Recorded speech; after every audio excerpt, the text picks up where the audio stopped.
Hello everyone, welcome to BSP pharmacy. BSP pharmacy में आपका स्वागत है। तो कैसे हैं आप सब? आई होप आप सब बहुत ही ज़्यादा अच्छे होंगे। तो हम लोग पढ़ रहे हैं डी फार्मा सेकेंड ईयर का सब्जेक्ट बायोकेमिस्ट्री। बायोकेमिस्ट्री के अंदर आपके चैप्टर 4 कंप्लीट हो चुके हैं। आज हम लोग स्टार्ट करेंगे चैप्टर 5 जो कि है आपका न्यूक्लिक एसिड।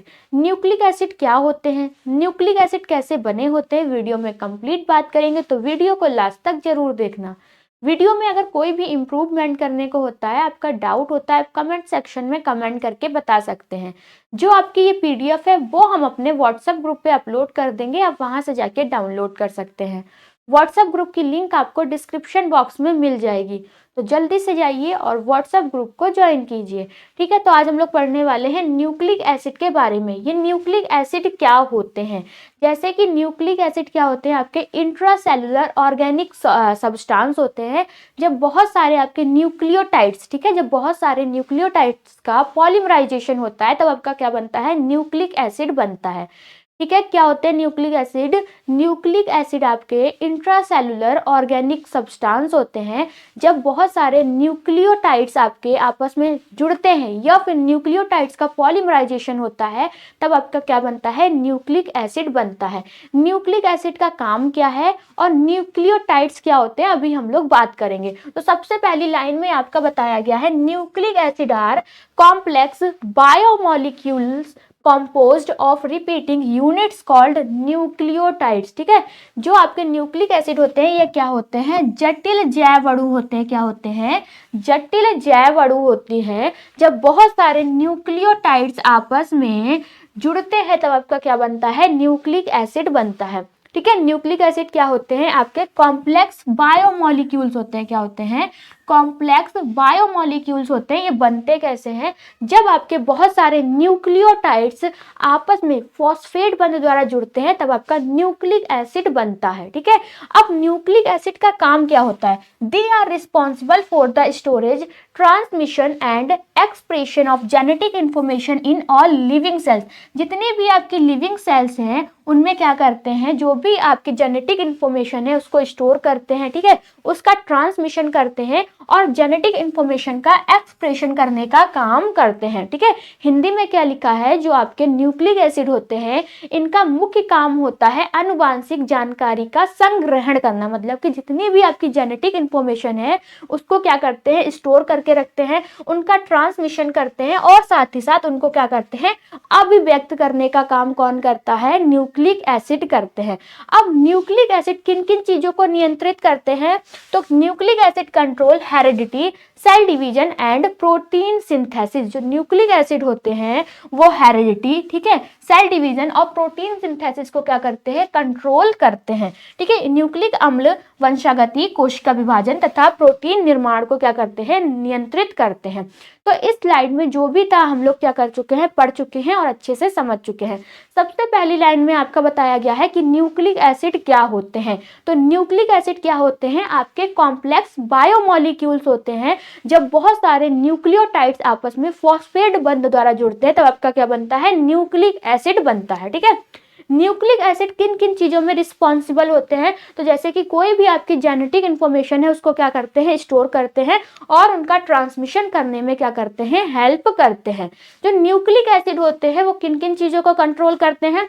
तो हेरिडिटी को कंट्रोल करते हैं, सेल डिवीजन को कंट्रोल करते हैं और प्रोटीन सिंथेसिस को भी क्या करते हैं, कंट्रोल करते हैं। ठीक है, क्लियर हो गया। अब हम लोग बात करने वाले हैं, जो आपका एक वर्ड आया था यहाँ पे, न्यूक्लियोटाइड्स। जैसे कि जो आपके न्यूक्लिक एसिड होते हैं, जब बहुत सारे न्यूक्लियोटाइड्स आपस में फॉस्फेट बंध द्वारा जुड़ते हैं तब आपका क्या बनता है, न्यूक्लिक एसिड बनता है। पर ये न्यूक्लियोटाइड्स क्या होते हैं? ठीक है, क्या होते हैं, अब हम लोग बात करने वाले हैं इस न्यूक्लियोटाइड्स के बारे में कि ये न्यूक्लियोटाइड्स क्या होते हैं।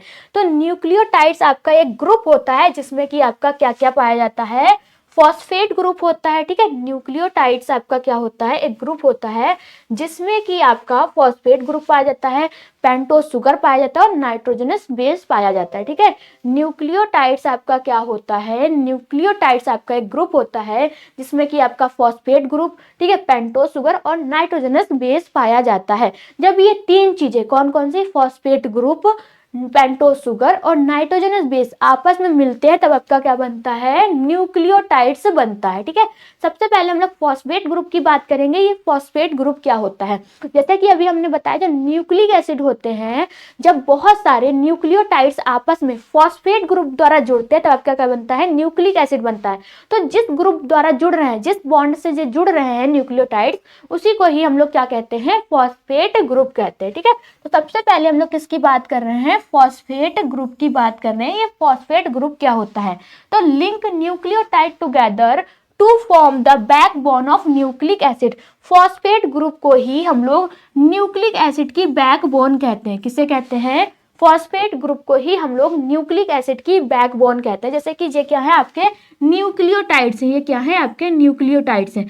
अब जिस बॉन्ड द्वारा ये जुड़ रहे हैं, किस ग्रुप से जुड़ रहे हैं, ये फॉस्फेट से जुड़ रहे हैं, तो ये क्या है, आपका फॉस्फेट शुगर है। ठीक है, ये क्या है, फॉस्फेट ग्रुप है। ठीक है, समझ में आ गया। फॉस्फेट ग्रुप क्या है, न्यूक्लियोटाइड को जोड़कर जो न्यूक्लिक अम्ल की बैकबोन बनाता है उसी को ही हम लोग क्या कहते हैं, फॉस्फेट ग्रुप कहते हैं। ये आपका दिख रहा होगा स्क्रीन पे, ये क्या है, ये आपका फॉस्फेट ग्रुप है। क्लियर हो गया। फॉस्फेट ग्रुप क्या होता है, जैसे कि जो आपके न्यूक्लिक एसिड होते हैं वो कैसे बनते हैं, जब बहुत सारे न्यूक्लियोटाइड्स आपस में फॉस्फेट ग्रुप द्वारा जुड़ते हैं तब आपका क्या बनता है, न्यूक्लिक एसिड बनता है। जिस बॉन्ड द्वारा जुड़ रहे हैं उसी को ही हम लोग क्या कहेंगे, फॉस्फेट ग्रुप कहेंगे। ठीक है, दूसरा आपका रहने वाला है पेंटोज शुगर। पेंटोज शुगर, जैसे कि डीएनए में आपका कौन सा शुगर पाया जाता है, डीएनए में आपका डीऑक्सीराइबोज शुगर पाया जाता है और आरएनए में आपका राइबोज शुगर पाया जाता है। ठीक है, तो ये क्या है, ये आपका है पेंटोज शुगर। ठीक है, पेंटोज शुगर समझ में आ गया। जैसे कि आपका डीएनए में डीऑक्सीराइबोज शुगर पाया जा रहा है और आरएनए में आपका राइबोज शुगर पाया जा रहा है। पर डीएनए में आपका राइबोज शुगर क्यों पाया जा रहा है और आरएनए में आपका आरएनए में आपका राइबोज शुगर क्यों पाया जा रहा है, डीएनए में आपका डीऑक्सीराइबोज शुगर क्यों पाया जा रहा है। ठीक है, ये भी आपका क्या है, क्वेश्चन है। तो जो आपका आरएनए होता है, आरएनए में क्या होता है, आपका OH होता है। ठीक है, इस वजह से इसमें क्या होता है, आपका राइबोज शुगर होता है। क्या है, आरएनए में आपका OH होता है, इस वजह से इसमें आपका राइबोज शुगर पाया जाता है। और डीएनए में आपका डीऑक्सीराइबोज शुगर होता है, इस वजह से इसमें क्या होता है, जो आपका डीएनए होता है उसमें H पाया जाता है, इस वजह से इसमें डीऑक्सीराइबोज शुगर पाया जाता है। आरएनए में आपका OH होता है, इस वजह से इसमें राइबोज शुगर पाया जाता है। ठीक है, तो पेंटोज शुगर की बात करेंगे, ये क्या है, 5 कार्बन शुगर। ठीक है, डीऑक्सीराइबोज इन डीएनए, डीएनए में कौन सा आपका शुगर पाया जाता है, डीऑक्सीराइबोज पाया जाता है। आरएनए में कौन सा आपका शुगर पाया जाता है, तो राइबोज शुगर पाया जाता है। उसके बाद रहने वाला है नाइट्रोजनस बेस। ठीक है, किसकी बात करेंगे, नाइट्रोजनस बेस की बात करेंगे, जो कि आपका तीसरा कंपोनेंट है या फिर तीसरा ग्रुप है। अब नाइट्रोजनस बेस क्या होता है, इनका काम होता है जेनेटिक इंफॉर्मेशन को कैरी करना। जितनी भी जेनेटिक इंफॉर्मेशन है वो कौन कैरी करता है, नाइट्रोजनस बेस कैरी करते हैं। अब नाइट्रोजनस बेस आपके कितने टाइप के होते हैं, 2 टाइप के होते हैं। पहला है आपका प्यूरिन्स और दूसरा है पिरिमिडिन्स। क्या है, नाइट्रोजनस बेस आपके 2 टाइप के होते हैं, पहला है आपका प्यूरिन और दूसरा है आपका पिरिमिडिन। अब प्यूरिन्स के अंदर कौन कौन से आपके नाइट्रोजनस बेस आते हैं, तो एडेनिन है और ग्वानिन है। कौन सा है, एडेनिन है और ग्वानिन है। पिरिमिडिन्स के अंदर आपका साइटोसिन आता है, यूरेसिल आता है और थाइमिन होता है। तो टोटल आपके 5 टाइप के नाइट्रोजनस बेस होते हैं। ठीक है, तो नाइट्रोजनस बेस में क्या होता है, carry genetic information, example adenine, thymine, cytosine, guanine, uracil. ठीक है, जो आपका एडेनिन है, थाइमिन है, साइटोसिन है, ग्वानिन और यूरेसिल, ये क्या है, आपके नाइट्रोजनस बेस है। ये क्या करते हैं, आपकी जितनी भी जेनेटिक इंफॉर्मेशन है उनको कैरी करते हैं। अब डीएनए के अंदर आपके अलग नाइट्रोजनस बेस पाए जाते हैं, आरएनए के अंदर आपके अलग नाइट्रोजनस बेस पाए जाते हैं। मतलब सेम होते हैं, इन 5 में से ही होता है, पर एक एक जो होता है वो क्या होता है, चेंज होता है। जैसे कि डीएनए के अंदर आपका कौन कौन से नाइट्रोजनस बेस पाए जाते हैं, तो एडेनिन है, थाइमिन है, ग्वानिन है और साइटोसिन है। ये 4 जो आपके नाइट्रोजनस बेस है वो किस में पाए जा रहे हैं, डीएनए के अंदर पाए जा रहे हैं। डीएनए के अंदर कौन कौन से नाइट्रोजनस बेस पाए जाते हैं, तो आपका एडेनिन है, थाइमिन है, ग्वानिन है और साइटोसिन है। डीएनए के अंदर कौन कौन से आपके नाइट्रोजनस बेस पाए जाते हैं, तो एडेनिन है, यूरेसिल है, ग्वानिन है और साइटोसिन है। डीएनए के अंदर आपका यूरेसिल नहीं पाया जाता है और आरएनए के अंदर आपका थाइमिन नहीं पाया जाता है। तो ये जो एक एक ग्रुप है, जो एक एक जो नाइट्रोजनस बेस है वो क्या होते हैं, चेंज होते हैं। ठीक है, फिर थोड़ा सा हम लोग नाइट्रोजनस बेस के बारे में और डीप से पढ़ लेते हैं। तो नाइट्रोजनस बेस का फंक्शन क्या होता है, तो function form hydrogen bond with complementary base adenine, thymine, guanine, cytosine in DNA. DNA में आपके कौन कौन से नाइट्रोजनस बेस पाए जाते हैं? एडेनिन, थाइमिन, ग्वानिन और साइटोसिन पाया जाता है। डीएनए में आपके कौन कौन से नाइट्रोजनस बेस पाए जाते हैं? तो ग्वानिन है, साइटोसिन है, यूरेसिल है और आपका क्या है? एडेनिन है। ये नाइट्रोजनस बेस आपके किस में पाए जाते हैं? आरएनए में पाए जाते हैं। ठीक है, पूरक बेस के साथ क्या करते हैं? हाइड्रोजन बॉन्ड बनाते हैं। ठीक है, क्लियर हो गया। फिर क्या है? डिटरमाइंस जेनेटिक कोड, ये क्या करते हैं? आनुवांशिक कोड पर निर्धारित होते हैं। ये आपके दो टाइप के होते हैं, प्यूरिन और प्रमिडीन। ठीक है, प्यूरिन के बारे में आप समझ गए हैं और प्रमिडीन के बारे में भी समझ गए। प्यूरिन क्या होता है? जिसमें कि आपके डबल रिंग स्ट्रक्चर होता है, वो आपका प्यूरिन होता है। जैसे कि एडेनिन और ग्वानिन में क्या होता है? आपका डबल रिंग स्ट्रक्चर होता है, तो ये किसमें आते हैं? आपके प्यूरिन्स के अंदर आते हैं। प्रमिडीन्स की बात करेंगे तो सिंगल रिंग स्ट्रक्चर, इसमें क्या होता है? आपका सिंगल रिंग स्ट्रक्चर होता है। जैसे कि आपका साइटोसिन है, थाइमिन है, ये सिर्फ आपके DNA only, uracil RNA only. ठीक है, डीएनए में आपका क्या होता है? थाइमिन पाया जाता है और आरएनए में आपका यूरेसिल पाया जाता है। सब कुछ क्लियर हो गया। उसके बाद हम लोग बात करेंगे नेक्स्ट, जो हमारी हेडिंग रहने वाली है, component of nucleoside and nucleotide. Nucleotides के बारे में हम लोग समझ गए न्यूक्लियोटाइड क्या होते हैं, और एक जो हमारा फिर रहने वाला है न्यूक्लियोसाइड के बारे में। अब ये न्यूक्लियोसाइड क्या होता है? ठीक है, न्यूक्लियोटाइड तो हम समझ गए कि न्यूक्लियोटाइड क्या होता है। जब बहुत सारे न्यूक्लियोटाइड आपस में मिलते हैं तो आपके न्यूक्लिक एसिड का निर्माण करते हैं। ठीक है, जब आपका क्या है? फॉस्फेट ग्रुप है, पेंटोज शुगर है और नाइट्रोजनस बेस आपस में मिलते हैं तो आपका क्या बनता है? न्यूक्लियोटाइड्स बनते हैं। पर ये जो आपके न्यूक्लियोसाइड्स होते हैं, ये क्या होते हैं? तो a nucleoside is formed when a nitrogenous base attach to pentose sugar, it is does not contain a phosphate group. जो आपके न्यूक्लियोसाइड होते हैं वो अणु होते हैं जो नाइट्रोजनस बेस और पेंटोज शुगर से बनता है। इसमें फॉस्फेट समूह क्या होता है? नहीं होता है। ठीक है, न्यूक्लियोसाइड क्या होता है? ये आपका नाइट्रोजनस बेस और पेंटोज शुगर से बनता है, पर इसमें आपका फॉस्फेट समूह नहीं होता है। उसमें आपके 3 ग्रुप पाए जा रहे थे, कौन कौन से? पहला था आपका फॉस्फेट ग्रुप। कौन सा पाया जा रहा था? Phosphate group. ठीक है, क्या था? आपका फॉस्फेट ग्रुप था, प्लस आपका कौन सा था? नाइट्रोजनस बेस था, नाइट्रोजनस बेस था। और तीसरा जो आपका था कौन सा था? तीसरा रहने वाला था आपका पेंटोज शुगर। ठीक है, क्या था? आपका पेंटोज शुगर था। तो ये 3 ग्रुप किस में पाए जा रहे थे? आपके न्यूक्लियोटाइड्स में पाए जा रहे थे। किसमें? न्यूक्लियोटाइड्स में पाए जा रहे थे। पर जो आपके न्यूक्लियोसाइड होंगे उसमें क्या होगा? जो आपका फॉस्फेट ग्रुप है ये नहीं होगा और नाइट्रोजनस बेस पेंटोज ग्रुप पाया जाता है। उसको हम लोग क्या कहते हैं? न्यूक्लियोसाइड्स कहते हैं। तो न्यूक्लियोसाइड क्या होते हैं? वो अणु होते हैं जिसमें कि आपके नाइट्रोजनस बेस और पेंटोज शुगर से बना होता है। ठीक है, जो आपका न्यूक्लियोसाइड होता है वो किससे बना होता है? नाइट्रोजनस बेस और पेंटोज शुगर से बना होता है, पर इसमें आपका फॉस्फेट समूह नहीं होता है। कंपोनेंट ऑफ न्यूक्लियोसाइड्स, न्यूक्लियोसाइड के अंदर आपके कौन कौन से कंपोनेंट होते हैं? तो जैसे कि आपका नाइट्रोजनस बेस है, पेंटोज शुगर है। ठीक है, अब नाइट्रोजनस बेस कौन कौन से हैं? जैसे कि आपका प्यूरिन है, ठीक है, adenine, guanine, thymine, cytosine, uracil, ये आपके क्या है? नाइट्रोजनस बेस है, जो कि आप अच्छे से क्लियर समझ चुके हैं। पेंटोज शुगर, जैसे कि डीएनए के अंदर आपका डीऑक्सीराइबोज शुगर पाया जा रहा है, आरएनए के अंदर आपका कौन सा शुगर पाया जा रहा है? राइबोज शुगर पाया जा रहा है। एग्जाम्पल क्या है? एडिनोसिन। ठीक है, एडिनोसिन एडेनिन और किससे बना होता है? राइबोज से बना होता है। ठीक है, एडिनोसिन जो होता है किससे किससे बना होता है? एडेनिन और राइबोज से मिलके बनता है। तो ये आपके क्या है? न्यूक्लियोसाइड के एग्जाम्पल है।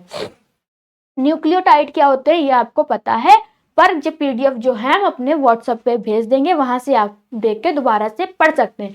न्यूक्लियोटाइड्स क्या होते हैं? न्यूक्लियोटाइड आपके वो अणु होते हैं जो न्यूक्लियोसाइड एक या अधिक फॉस्फेट समूह से बनता है। ठीक है, क्लियर हो गया। उसके बाद हम लोग बात करने वाले हैं आपके डीएनए के बारे में।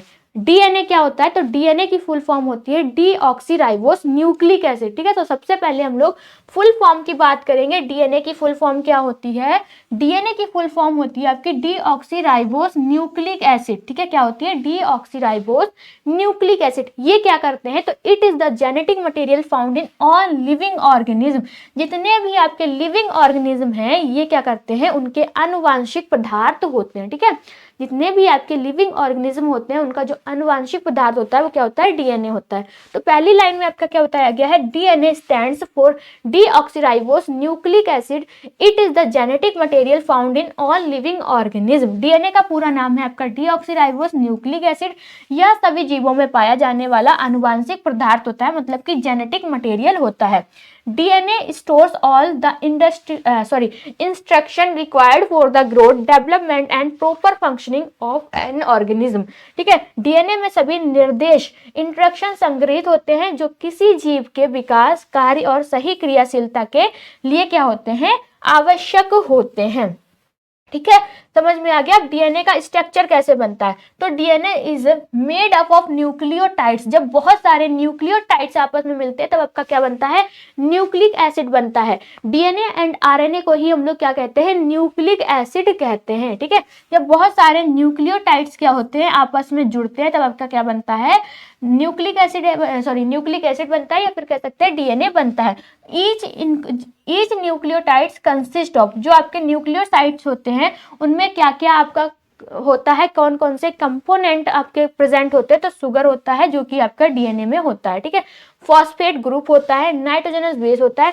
नाइट्रोजनस बेस जैसे कि आपका एडेनिन है, थायमिन है, ग्वानिन है और साइटोसिन है। ठीक है, जो आपका डीएनए होता है, डीएनए कैसे बनता है, जब आपके बहुत सारे न्यूक्लियोटाइड्स आपस में फॉस्फेट बंध द्वारा जुड़ते हैं तब आपका डीएनए बनता है। ठीक है, डीएनए में आपका क्या क्या शामिल होता है, कौन कौन से कंपोनेंट प्रेजेंट होते हैं, तो आपका प्रेजेंट होता है शुगर। जैसे कि डीएनए में आपका कौन सा शुगर होता है, डीऑक्सीराइबोस शुगर होता है। और फॉस्फेट ग्रुप होता है, क्या होता है, फॉस्फेट ग्रुप होता है। नाइट्रोजनस बेस होता है, नाइट्रोजनस बेस कौन कौन से होंगे, एडेनिन होगा, थायमिन होगा, ग्वानिन होगा और साइटोसिल पाया जाता है। ठीक है, अब डीएनए का क्या फंक्शन होता है, ठीक है, डीएनए के फंक्शन की बात करेंगे तो डीएनए का फंक्शन क्या होता है, DNA stores all genetic information required for the development, functioning, reproduction of living organism. DNA में सभी आनुवंशिक जानकारी क्या होती है, प्रेजेंट होती हैं, जो जीवों के विकास, कार्य और प्रजनन के लिए क्या होता है, बहुत ही ज्यादा जरूरी होता है। दूसरा आपका फंक्शन है, DNA provided templates for making RNA transcription and ultimately protein. ठीक है, डीएनए क्या होता है, आरएनए के लिए टेम्पलेट देता है, डीएनए आरएनए के लिए टेम्पलेट देता है और अंततः प्रोटीन बनाने में क्या करता है, मदद करता है। DNA passes genetic traits from parents of offspring during reproduction. DNA माता पिता से संतानों को आनुवंशिक लक्षण जैसे कि हस्तांतरित करता है। ठीक है, फिर आपका DNA can undergo mutation that may lead to genetic variation driving evolution. DNA में क्या होता है, म्यूटेशन मतलब कि परिवर्तित हो सकते हैं, जो आनुवंशिक विविधता और विकास में क्या करते हैं, योगदान देते हैं। उसके बाद हम लोग बात करेंगे आरएनए के बारे में। ठीक है, आरएनए के बारे में, आरएनए की फुल फॉर्म क्या होती है, राइबोस न्यूक्लिक एसिड होती है। आरएनए की फुल फॉर्म क्या होती है, राइबोस न्यूक्लिक एसिड होती है। ठीक है, पहली लाइन में आपका RNA stand of ribose nucleic acid. ठीक है, आरएनए की फुल फॉर्म क्या है, आरएनए का पूरा नाम है राइबोस न्यूक्लिक एसिड। दूसरी लाइन में आपका बताया गया है, RNA is a nucleic acid involve in protein synthesis. ठीक है, आरएनए एक क्या है, न्यूक्लिक एसिड है जो प्रोटीन सिंथेसिस में कार्य करता है या फिर प्रोटीन सिंथेसिस में हेल्पफुल होता है। RNA act as a messenger between DNA and ribosome. RNA DNA और राइबोसोम के बीच में क्या करता है, मैसेंजर का काम करता है।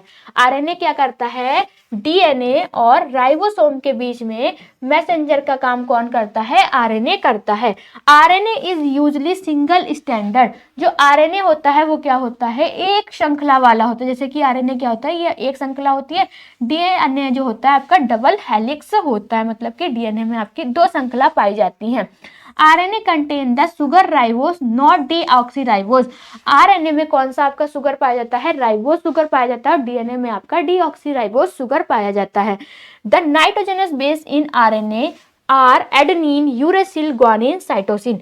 आरएनए में कौन कौन से आपके नाइट्रोजनस बेस पाए जाते हैं, जैसे कि आपका एडेनिन पाया जाता है, यूरेसिल पाया जाता है, ग्वानिन पाया जाता है और साइटोसिन पाया जाता है। ठीक है, टाइप ऑफ आरएनए, आरएनए कितने टाइप के होते हैं आपके, एमआरएनए है, टीआरएनए है, आरआरएनए। ठीक है, ये क्या है आपके किसके, आरएनए के टाइप है। ठीक है, आरएनए कितने टाइप का होता है, तीन टाइप का होता है, एमआरएनए, टीआरएनए और आरएनए। ठीक है, उसके बाद हम लोग फंक्शन की बात कर लेते हैं कि आरएनए के क्या क्या फंक्शन है। तो उनके टाइप के अकॉर्डिंग उनके क्या क्या फंक्शन है वो अलग अलग टाइप से डिसाइड किया गया है। तो सबसे पहले हम लोग mRNA के फंक्शन की बात करेंगे। जो आपका mRNA होता है ये क्या काम करता है, तो carries genetic information from DNA to ribosome. DNA और राइबोसोम के बीच जो भी आपकी जेनेटिक इंफॉर्मेशन है उसको पहुंचाने का काम कौन करता है, mRNA करता है। ठीक है, डीएनए से आनुवांशिक जानकारी को राइबोस तक पहुंचाने का काम कौन करता है, mRNA करता है, मतलब कि मैसेंजर आरएनए करता है। दूसरा है आपका टीआरएनए। टीआरएनए की फुल फॉर्म क्या है, ट्रांसमिशन आरएनए या फिर ट्रांसमिशन राइबोसोम न्यूक्लिक एसिड। ठीक है, transfer specific amino acid to ribosome during protein synthesis. Protein संश्लेषण के दौरान विशिष्ट अमीनो एसिड को राइबोसोम तक क्या करता है, पहुंचाता है कौन, टीआरएनए, मतलब कि ट्रांसफर करने का काम करता है। राइबोसोमल आरएनए, ठीक है, क्या है आपका आरएनए को क्या कहते हैं, ribosomal RNA. Forms part of ribosome structure and help in protein synthesis. जो आपका राइबोसोमल आरएनए होता है वो राइबोसोम की संरचना का हिस्सा बनता है, प्रोटीन संश्लेषण में क्या करता है, मदद करता है। ठीक है, आपके क्या हो चुका है, जो न्यूक्लिक एसिड वाला चैप्टर है वो कंप्लीट हो चुका है। इसकी जो पीडीएफ है वो हम अपने व्हाट्सएप ग्रुप पे अपलोड कर देंगे, आप वहां से जाके डाउनलोड कर सकते हैं। व्हाट्सएप ग्रुप की लिंक आपको डिस्क्रिप्शन बॉक्स में मिल जाएगी, तो जल्दी से जाइए और व्हाट्सएप ग्रुप को ज्वाइन कीजिए। अगर आपको वीडियो अच्छी लगी हो तो लाइक करें, कमेंट करें और हमारे चैनल को सब्सक्राइब करें। वीडियो को लास्ट तक देखने के लिए थैंक यू सो मच।